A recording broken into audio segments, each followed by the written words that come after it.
Assalamualaikum warahmatullahi wabarakatuh. Sobat RH sekalian, jumpa lagi kita di channel yang keren ini. Keren. Jadi ini korban pertama ya, udah pertama kali datang ke sini. Tapi orang ini sedang ngetop ya. Sedang bukan dikejar tapi mengejar. Mengejar ijazah Gibran Raka Buming Raka. Subhan Palal ya. Assalamualaikum warahmatullahi wabarakatuh, bro. Waalaikumsalam warahmatullahi Luar biasa ya. Saya pikir namanya Palar ya, Subhan Palar, tapi karena cadel waktu kecil jadi Palal. Kalau Palar itu dulu ada yang namanya Lambertus Nicholas Palar gitu kan. Iya. Termasuk ada tokoh negarawan juga. Iya.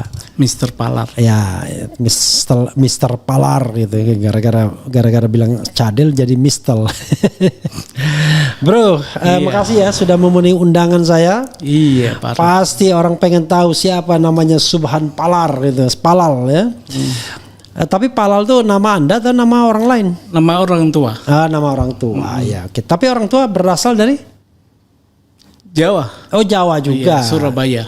Oke, tak pikir dari mana gitu ya. Dan Anda besarnya di Surabaya. Berarti memang Jawa Surabaya ya. Iya. Jadi Mr. Subhan Palal ya, Anda sekarang lagi viral, lagi viral gitu, karena menggugat ijazah Gibran Raka Buming Raka. Dan yang saya tahu tidak tanggung-tanggung gitu. Kerugian material yang Anda minta 125 triliun 10 juta rupiah. Iya, betul. Kok ada angka 10 juta itu gimana itu? Ya, gini. Saya ingin menjelaskan rasionya kenapa keluar angka 125 plus 10 juta itu. Oke, nanti kita simpan dulu. Ya. Anda juga minta Gibran dibatalkan sebagai presiden dan sebagai wakil presiden. Dalam petitumnya kan begitu ya? Bukan dibatalkan, dinyatakan tidak sah. Oke, dinyatakan tidak sah. Iya. Sebagai calon wakil presiden. Sebagai presiden. Sebagai wakil presiden. Presiden. Oke. Kemudian berikutnya Anda ya umum ya mengabulkan gugatan secara keseluruhan, sebenarnya itu biaya-biaya dibebankan kepada pihak tergugat, gitu ya. Iya. Lalu KPU tanggung renteng. Iya, karena gini, unsurnya itu terpenuhi oleh, kalau dalam hukum pidana itu double dader. Oke. Akan terjadi suatu peristiwa hukum kalau dua-duanya ketemu. Oke. Kalau tidak, nggak jadi. Salah satu aja tidak. Nggak ya? jadi ya. Kalau tidak diajak Prabowo nggak jadi juga. Bukan, kalau itu syarat subjektif, itu objektifnya. Yang kita gugat itu syarat objektif. Objektifnya. Subjektif, maaf. Okay. Kalau diajak oleh Pak Prabowo atau yang lain atau partai yang lain itu kategori syarat subjektif. Oke. Ini syarat objektif. Whoever yang ngajak subjektif. Ya, makanya melekat pada dirinya. Ya. Jadi bukan karena diajak siapa, tapi dia mencalonkan dengan ijazah yang tidak sah. Oke. Apa yang Anda ingin nyatakan? Syarat kan yang Anda permasalahkan ijazah SMA atau katakanlah menyelesaikan pendidikan sekurang-kurangnya SMA atau sederajat. Memang Gibran nggak nyampe SMA-nya atau gimana? Kalau yang saya ketahui berdasarkan di laman KPU tentang riwayat saudara Gibran ini, SMA-nya diselesaikan di Singapura. Satu, kedua SMA-nya lagi diselesaikan di Australia. Artinya dia malah 2 kali SMA. Keren sekali ya. Iya, tapi undang-undang tidak minta itu.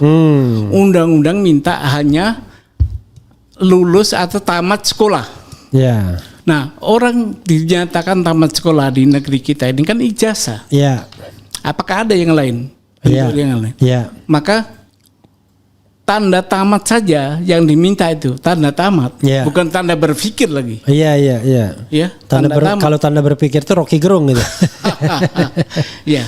Jadi yang kita kejar itu tanda tamat. Oke, tanda tamat. Ya. Nah, karena nggak ada itu. Nah, tanda tamat yang diminta itu kan minimalis. Iya. SLTA, Alia, Ya. atau sekolah lain yang sederajat. Ya, pokoknya SMA atau SLT atau sederajat ya, yang sederajat. Gini, disebutnya sekolah lain yang sederajat. Oke. Sekolah lain yang sederajat, interpretasi saya adalah semacam apa? Mungkin paket. Itu bisa, malah Paket C bisa. Ya. Tapi kalau lulusan luar negeri, Ya. itu kan harus ada dipersamakan. Ya. Nah, yang punya wewenang mempersamakan itu siapa? Umpama kita lihat di sini, Ya. Dikti Ya. atau Dirjen Dikti. Kalau Dikti enggak dong, kan Dikti pendidikan tinggi. Oke lah, pendidikan menengah, umpama dasar Ya. menengah. Kita lihat ternyata itu di Pendidikan itu dia bilang untuk mempersamakan pendidikan itu adalah untuk melanjutkan sekolah yang lebih tinggi, bukan untuk jabatan. Iya, iya. Nah, makanya gini, saya ingin mempertegas juga, karena ada narasi liar, menurut saya liar. Karena apa? Kenapa hanya Gibran yang digugat karena nggak punya ijazah dalam negeri? Yeah. Pak Prabowo itu sekolahnya di luar negeri semua. Yeah. Jangan salah, Pak Prabowo itu sudah melampaui pasal itu. Kenapa saya bilang melampaui? Karena Pak Prabowo itu menggunakan pendidikan terakhir itu adalah Akmil. Artinya persamaan SMA Pak Prabowo itu dilakukan oleh Akmil. Yeah. Maka dia bisa kuliah di situ.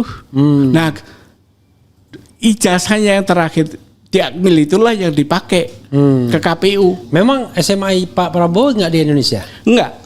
Di mana? Kalau nggak salah, saya nggak pernah disebut, tapi takut salah. Tapi itu bisa dilihat di laman KPU. Ada. Oke. Oke, pertanyaannya adalah, kan berbeda antara SMA dan persamaan.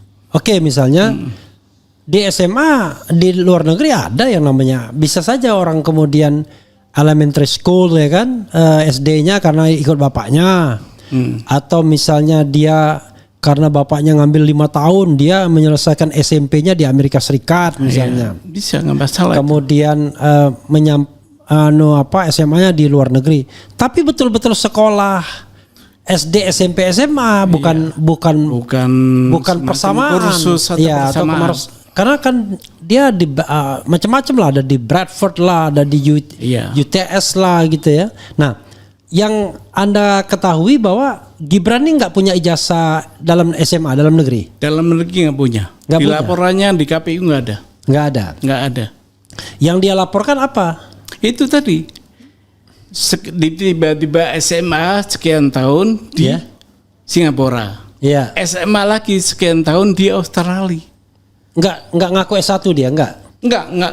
Karena awalnya kan jangankan S1, dikesankan ya, dia S2, dikesankan ya. Iya. Atau dikesankan dia S1 dari universitas di Australia. Mohon izin saya buka boleh? Boleh yang dong, data boleh. dari KPU ya. Boleh. Supaya takutnya. Boleh. Kan kalau lawyer nggak boleh salah itu. Iya. Hati-hati juga. Iya. Nah, ini Pak Refli. Ya. Coba dilihat. Oke. Nih. Ada profil apa? Ya. Oke, Kebetulan. ini nih ya. Riwayat pendidikan. Ya.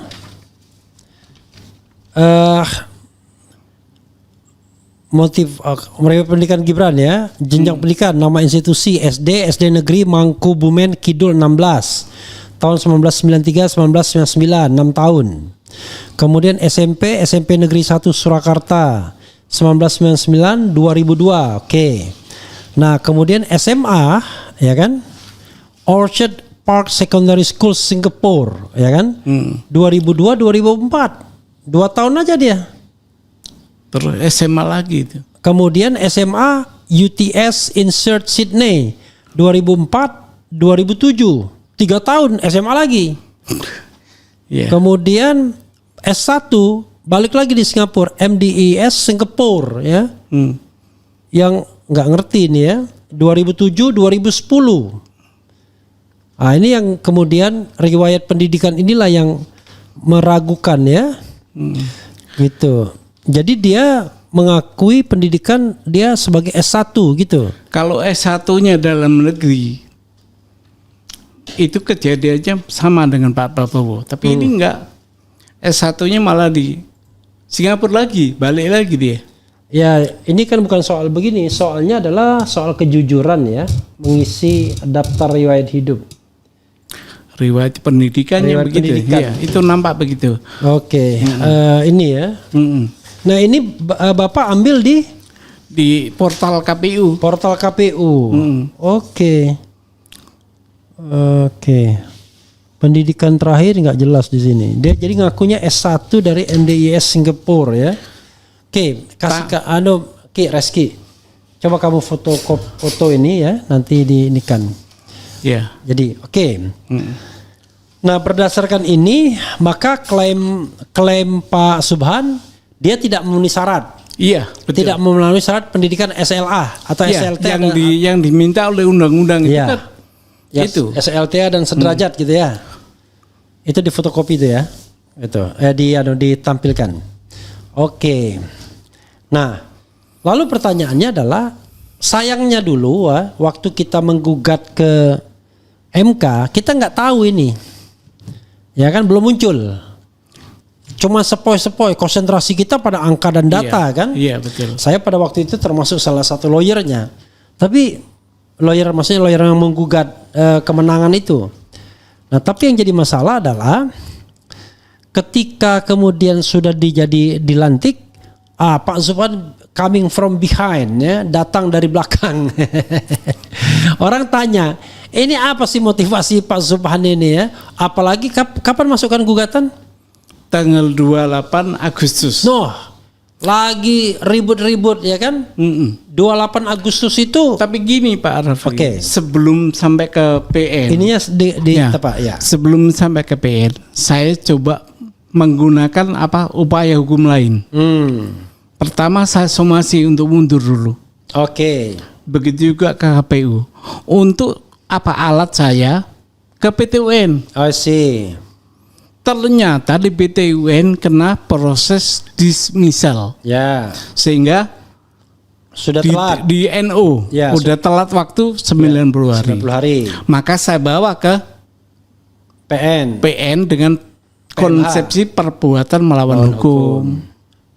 Jadi ini perdata, nggak ada hubungannya dengan pemilu Ya, akhirnya. Itulah juga yang saya aneh dengan Pengadilan Negeri Sleman. Bicara katanya ini mestinya digugat ke Petun. Iya.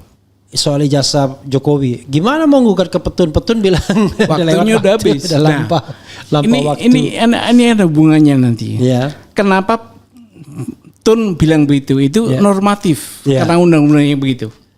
Tetapi akan bermanfaat bahwa PN tidak bisa menolak lagi dengan pasal bahwa pengadilan tidak dapat menolak perkara yang walaupun hukum acaranya nggak ada. Ya. Ini kan udah tertutup di Tun tertutup, maka saya bawa ke pengadilan umum. Itu. Oke. Ya Ya walaupun saya bisa menduga hasilnya, tapi kan kita berikhtiar ya kan. Iya betul. Karena kalau PN itu sudah pengalaman tuh, sudah 2 kali diajukan soal ijazah Jokowi kan. Yang pertama dicabut, yang kedua NO kan. Nah, tapi bukan itu yang saya singgung ya. Kenapa Pak Subhan kemudian punya keinginan untuk menggugat ini? Padahal ini kan wilayah ngeri-ngeri sedap nih Pak. Gini Pak, saya itu berangkat cinta kepada konsep negara hukum saya. Konsepsi negara hukum itu diperjuangkan supaya kita tertib hukum. Ya. Ya kan itu. Nah, tiba-tiba ada orang yang mau menjadi orang nomor 2. Menurut saya ini diselundupkan. Kenapa? Itu tadi cacat bawaan. Nah, kalau kita membeli sesuatu atau transaksi terhadap objek yang cacat bawaan, konsekuensinya apa? Minta tukar atau kembali. Jadi bukan konsep undang-undang pemilu nih. Ya. Undang-undang murni hukum perdata di pasal 1365 perbuatan melawan hukum. Itu. Oke, jadi perbuatan melawan hukum ini perdata ya. Perdata. Dan tadi 125 triliun 10 juta. Coba rasionalitasnya apa itu? Rasionalnya begini, dalam gugatan dengan konsepsi perbuatan melawan hukum itu boleh meminta kerugian material. Ya. Nah, kerugian material itu rasionalnya 10 juta. Ya. Rasionalnya apa? Ya macam-macam lah 10 juta kita bisa uraikan di apa di. Ya, oke. Yang 125 imaterial yang tidak bisa dinilai. yang tidak bisa nilai dan tidak bisa dihingga. Oke, enggak ada batasnya itu. Tapi enggak, saya batasi, saya rasionalkan. Ya. Karena ini yang menjadi sakit, Ya. yang dinodai adalah negara. Sistem hukum negara hukum. Ya. Maka yang seharusnya merasa rugi itu adalah seluruh warga Indonesia. Nah, kalau merasa rugi, maka dikembalikan kerugian itu dengan membayar per satu orang 5.000 dengan 125 miliar triliun itu. Oke. 5.000 rupiah. 5.000 dikali 285 juta warga negara Indonesia. Itu relasinya di sana, rasionya di sana. Rasionya di sana ya. Jadi bukan tiba-tiba angka 5.000 dapat segitu enggak. 5.000 per kepala gitu iya. ya. Gitu. Karena yang disakiti, yang menjadi korban perbuatan melawan hukum adalah negara. Oke, seluruh rakyat Indonesia ya. Iya. Oke. Jadi bukan tiba-tiba untuk angka segitu mak bedunduk datang enggak. Iya. Tapi Pak Subhan ya, Bro Subhan udah sadar bahwa gugatan seperti ini tentu tidak gampang untuk dikabulkan gitu ya. Begini Pak Refli. Iya. Itu memang target tujuan dikabulkan. Iya. Tetapi saya udah berkali-kali menggugat begini nih, yang macam begini nanti. Akhirnya apa? Pengadilan mengelak. Ya. Tidak berwenang mengadili. Itu udah berkali-kali ya di NO akhirnya. Tapi begini, saya ingin ada orang yang sudah berbuat melihat negaranya diperlakukan semacam ini gitu. Oke. Jadi negara hukum tidak diam aja. Iya, ini sebenarnya ini saya itu menunggu Pak Refli. Kapan ada warga negara lain selain saya menggugat masalah ini? Juga. Iya, tapi nggak ada. Supaya jadi class action gitu ya? Iya, tapi nggak ada. Bahkan saya nawari teman-teman saya untuk dampingi saya ketakutan. Oke. Nah sekarang pertanyaannya, kenapa Pak Subhan berani? Ya ini saya anggap sebagai bela negara. Oke. Itu bela negara. Iya. Dulu orang tua kita ngangkat senjata. Sekarang kita ada hukum, negara hukum, ya lewat hukumnya. Sekarang Pak Subhan profesinya apa? Advokat. Advokat saya. Oh, jadi karena itu paham ya soal-soal seperti ini. Iya. Maju sendiri tidak didamping advokat ya? Itu tadi, kenapa saya harus maju sendiri? Karena nggak ada yang berani. Oke, advokatnya pun nggak ada yang berani juga. Samping satu nggak ada yang berani juga nggak bisa bayar. Nggak bisa. Oh, jangan salah. Semua advokat nggak dibayar tuh ketika membela hal-hal seperti ini. Soal advokat ijazah palsu tuh nggak ada yang dibayar satupun. Nah bagus tuh. Berarti nggak ada, itu free semua. Berarti satu. Yang ini ya, yang membela Dr. Tifa, Roy Suryo sama Rismon. Kalau membela Jokowi kita nggak tahu. Satu perjuangan dengan kita berarti. Ya, itu nggak dibayar. Bagus. Nggak ada yang dibayar. Artinya ada malah keluar uang sendiri malah. Ada warga negara yang kita acungin jempol masih peduli dengan negaranya. Iya, mereka nggak dibayar sama sekali itu. Jadi itu sudah terbukti banyak sekali kasus-kasus mereka nggak dibayar. Kasus pagar laut Charlie Chandra nggak dibayar juga. Jadi banyak sekali yang pro bono ya. Jadi jangan khawatir juga. Oke, tadi sidang pertama tadi. Ya, sidang pertama itu agendanya adalah menyerahkan gugatan sambil kalau para pihak datang menyusun jadwal acara. Oke. Karena tergugat satu tidak hadir. Sebenarnya pengen hadir dia. Tapi diwakili oleh jaksa pengacara negara. Saya keberatan. Keberatan saya diterima oleh hakim. Ya. Hakim bilang orang yang mengaku dari kejaksaan itu tadi disuruh keluar, gitu. Itu yang kejadian. Tapi itu jaksa beneran. Kita nggak tahu. Dari yang Tapi makanya- logo kuasanya itu logo negara. Kejaksaan Agung. Bukan kejaksaan, logo negara, logo apa kepresidenan kalau nggak salah. Oke.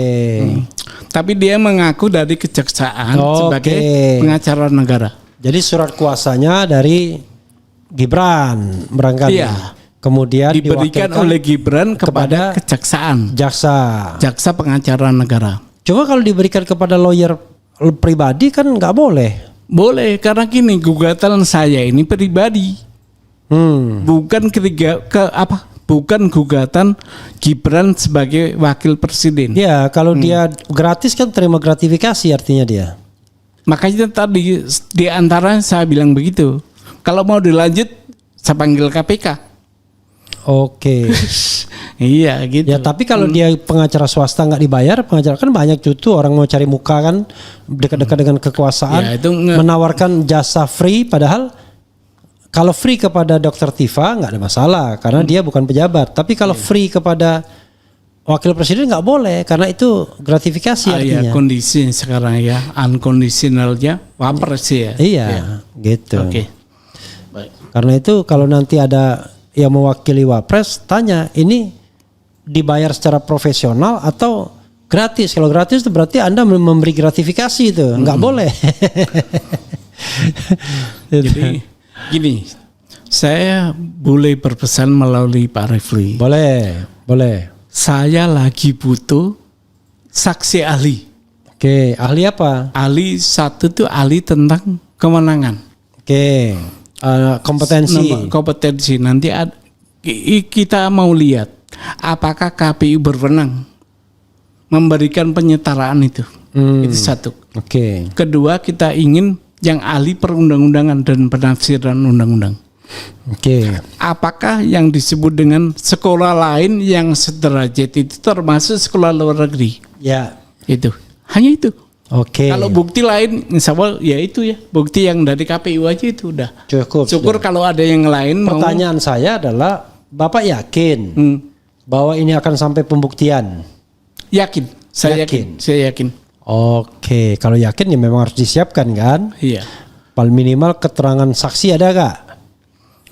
Iya itu. Saksi. Ahli kan? Ahli Iya. yang saya pingin ahli. Kalau saksi susah Pak. Ini karena apa? Pendidikan itu dilaksanakan di luar negeri. Oke, jadi minimal 2 alat buktinya surat ya yang Surat KPU tadi sama tadi, keterangan ahli. Minimal kedua alat bukti kan cukup. Iya. Oke. Setelah mengajukan gugatan itu dan sekarang sidang pertama, apa yang Pak Subhan rasakan? Ada intimidasi? Ada apa? Gini Pak Refli. Ya. Kalau soal itu negara kita itu makin pintar. Ya. Orang makin menggunakan narasinya untuk gini. Makanya saya mengajukan ini ke ranah hukum. Kita bertempur atau berargumentasi di situ kita. Ya. Jadi itu yang bukan di jalanan. Iya. Itu yang kita pingin. Nah, rasanya masyarakat kita udah menuju sana nih. Oke. Jadi mudah-mudahan sih nggak ada lah. Nggak ada intimidasi. Intimidasi nggak ada. Pernah jadi pejabat publik nggak Pak Subhan? Belum pernah. Nah, kalau jadi pejabat publik tiba-tiba naik kasus apa? Enggak kan? Iya. Pernah ada kasus sebelumnya enggak ya? Nggak ada kasus. Ya? Alhamdulillah apa belum ada. Misalnya kasus yang pernah di pending gitu enggak diangkat? Enggak ada. Oke, apalagi yang mau disampaikan Pak Subhan sebelum saya membacakan komentar dari sobat era sekalian ini? Mirip Panji Gumilang nih, Bro Subhan ini. Iya. Silakan teruskan. Gini, saya hanya ingin berharap bahwa negara hukum kita ini benar-benar ditaati. Nah, penyelenggara dari terlaksananya negara hukum adalah pejabat negara. Nah, kalau pejabat negara nggak tertib, semua bisa. Ya. Tergantung kondisional keadaan yang ada. Repot kita bernegara. Oke. Itu aja. Jadi harus benar-benar taat pada tata kelola pemerintahan yang baik ya. Iya. Good governance, clean government. Iya. Luar biasa. Sidang berikutnya rencananya kapan? Sidang berikutnya hari Senin depan. Oke, agendanya? Agenda masih sama. yaitu memeriksa kelengkapan para pihak. Oke, kalau Bapak udah diverifikasi tadi? Udah selesai. Lalu semua. KPU sudah diverifikasi juga? KPU sudah, tapi menunggu surat kuasanya juga. KPU siapa yang mewakili tadi? Tadi kayaknya karyawan. Oke, biro-biro hukumnya mungkin ya? Ya, makanya surat tugas. Saya Iya. juga nggak mau ada surat tugas, harus kuasa. Harus surat kuasa ya, karena ini perdata gitu ya. Kemudian apa upaya lain yang ingin dilakukan selain mengajukan kasus ini ke ranah pengadilan? Belum terpikir. Karena Ya? belum ada bukti lain atau kasus kejanggalan yang lain itu Oke. yang timbul dari persoalan ini, kecuali di perdata. Oke, coba kita bacakan ya komentar Sobat Era sekalian. Tentu dia ingin tahu baik komentar yang positif maupun negatif ya. Kemudian kita diganggu oleh judi online ini. Komentarnya judol semua. Jadi ada dua kemungkinan. Kalau kita di TikTok banyak sekali buzzernya. Kalau di sini gangguannya di judol judi online. Tapi nggak apa-apa ya. Semoga Bapak selalu dalam lindungan Allah Subhanahu Wa Taala ya. Amin. Ya, Subhanahu Wa Taala. Subhan ya. Oke. Kemudian masyarakat mulai menyadari adili Jokowi parcok buzzer bayaran DPR geng Solo. Apa ini maksudnya? Kemudian polisi tangkap yang merugikan judol tapi nggak berdaya berantas buzzer judol dan bandar. Ya ada hubungannya juga nih. Bang, ajak Pak Zufan ke DPR mumpung DPR lagi semangat kerja. Ada nggak rencana bersilaturahmi dengan DPR atau paling tidak dengan forum purnawirawan TNI yang sudah mengajukan impeachment terhadap Gibran? Kan ujungnya itu kan nanti kan kalau seandainya Begini, dikabulkan. Pak Refli, Ya. untuk sementara ini saya berjuang di ranah hukum murni. Oke. Kalau nanti ada konsekuensi untuk bisa dipakai Di politik, di politik, monggo. monggo ya. Gitu ya. Jadi intinya putusan ini diharapkan bisa menjadi sandaran para politisi di Senayan untuk memproses upaya impeachment yang diajukan oleh Forum Purnawirawan TNI. Karena gini, dalam permintaan saya itu dinyatakan perbuatan melawan hukum dengan segala akibatnya. Oke. Nah, itu kan luas. Oke, akibatnya apa aja ya? Apa aja? Termasuk bisa dijadikan alat bukti di proses termasuk impeachment. itu jabatan yang tidak sah itu. Ya, bisa dipersoalkan. Iya. Tapi tentu tidak bisa diputuskan pengadilan negeri sendiri kan? Soal pembatalan itu jabatan. Tadi, kalau andai kata berandai Ya. dan itu saya yakin terkabul, Ya. maka indah sekali itu. Oke. Kan udah dinyatakan bersalah. Oke, tetapi Nah, gitu ya. cuman pernyataan bahwa ijazahnya tidak memenuhi syarat, tapi tidak kuasa memberhentikan. Iya. Kan harus proses. Bukan. Ya. Pengadilan boleh menyatakan bahwa dia sebagai jabatan nggak sah.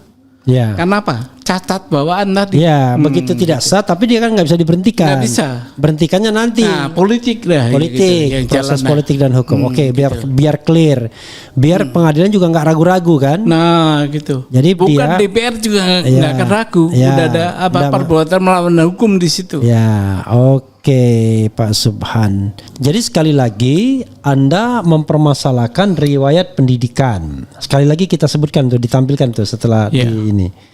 Di sini dikatakan SD Negeri Mangkubumen Kidul 16. Diselesaikan dari tahun 1993 sampai 1999. SMP Negeri 1 Surakarta, pinter juga nih Gibran ini ya. SMP 1, jangan-jangan satu-satunya SMP, nggak tahu juga ya. 1999 sampai 2002. Nah, SMA dia pernah sekolah di SMA Santo Yosef kata sebenarnya. Kata Roy Suryo ya, saya mengutip Roy Suryo, tapi cuma 2 tahun tidak selesai. Makanya kemudian dikirim ke Singapura. Dan di sini di Orchard Park Secondary School Singapura dari 2002 sampai 2004. Itu juga perlu dilihat apakah itu bisa transfer begitu aja gitu ya. Berarti kan SMA-nya 4 tahun nih dia. Karena 2 tahun di Indonesia. Tapi tiba-tiba UTS insert Sydney selama 3 tahun dan ternyata itu cuma persiapan doang untuk masuk universitas 3 tahun tuh. Iya. Mestinya sudah sarjana muda itu ya. Kemudian MDIS Singapura 2007-2010. Mungkin dianggapnya setelah UTS insert kemudian masuknya MDIS ya. MDIS itu apa ya? Nanti kita lihat ya MDIS itu apa. Nah, intinya adalah yang ingin Bro Subhan permasalahan tidak ada ijazah SMA-nya gitu ya? Iya. Oh sorry, MDIS itu Management Development Institute of Singapore gitu ya. Oke.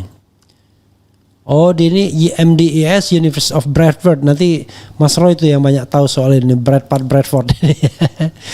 Jadi apa yang mau dipermasalahkan? Toh dia memang tidak selesai SMA-nya di dalam negeri. Tetapi paling tidak tapi di sini memang agak aneh juga ya. Dia tidak menuliskan SMA Santo Yosef. Ini agak ada kebohongan publik juga dia kalau di sini ya. Karena kalau tidak salah katanya sih dia SMA Santo Yosef dulu, baru kemudian pindah ke Singapura gitu. Kalau itu saya nggak punya data. Oke, coba nanti karena urutan dia ini agak aneh. Karena setelah lulus SMP langsung ke Singapura, Orchard Park Secondary School Singapura itu 2 tahun cuma di situ. Apakah iya begitu? Lalu UTS insert Sydney SMA lagi. Ini setara SMA sebenarnya. Tapi ya oke lah. Intinya memang riwayat pendidikannya ini agak membingungkan. Karena dia juga seperti melakukan kebohongan. Tidak mencantumkan sekolah Santo Yosef. Ada yang bilang bahwa sempat juga dia sekolah di Santo Yosef tersebut gitu ya. Oke. Silakan Bro Subhan dikomentari dan kemudian melakukan closing statement. Langsung saja. Ya. Karena kalau kondisional pendidikan itu kita terapkan kepada undang-undang pemilu yang syarat riwayatnya pendidikan nggak klop. Itulah maka saya berinisiatif untuk nguji di pengadilan. Gitu. Itu, Pak. Oke, ya nanti kita akan buktikan ya apakah Gibran ini punya atau dianggap punya ijazah SMA atau tidak. Tapi yang jelas kalau ijazah SMA dalam negeri tidak ada, di riwayat pendidikan dia buang Santo Yosefnya gitu ya.